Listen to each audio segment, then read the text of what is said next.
Hello. So, a big contributing factor to feelings of depression or anxiety is the feeling that we are powerless in a particular situation. That idea that we have no control over what's happening to us or what happens in the world around us can be enormously debilitating and can lead to despair and panic and anxiety. Even the most resilient adult, the most optimistic adult is going to be feeling impacted in this way by this virus. You know, that big bad virus that is outside forcing us to stay in unless we absolutely have to go out is going to make us feel far more powerless in this situation. And how much worse is it for our children who don't have much control over their daily lives? You know, they get told when to get up in the morning, when to go to school, when to come home, when their holidays are, even what to eat for supper most of the time. And within the confines of this lockdown, they will often not have an option as to when they can go outside if they don't have access to a garden. Or they often won't even be able to come and do a weekly shop with you because of the restrictions that are in place.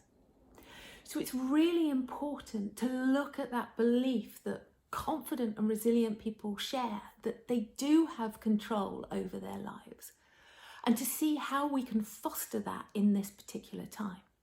Now, outside of the pandemic, it's important anyway. You know, you didn't study well for your test, you didn't do well in your test, so you study harder.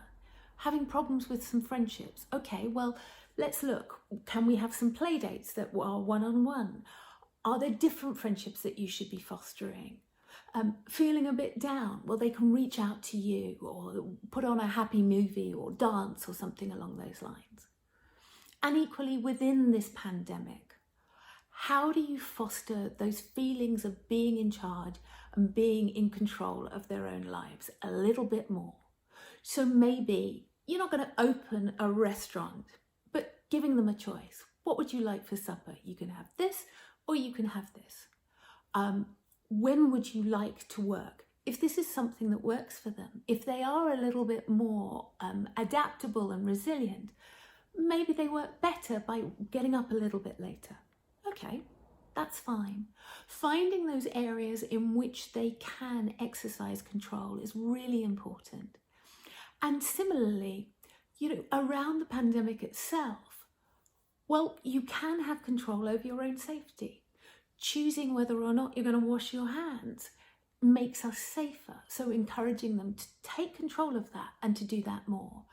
Choosing to eat healthily, to get sleep, to get some exercise, even if it's some press-ups and some sit-ups or Joe Wicks indoors, all contributes to that feeling of well-being and to being master of their own destiny, which is so important. And of course, the ultimate freedom is to choose how we look at things and to choose to look at the silver linings and to reframe things in the best possible light. We always have that choice, although for most of us, that takes quite a lot of work.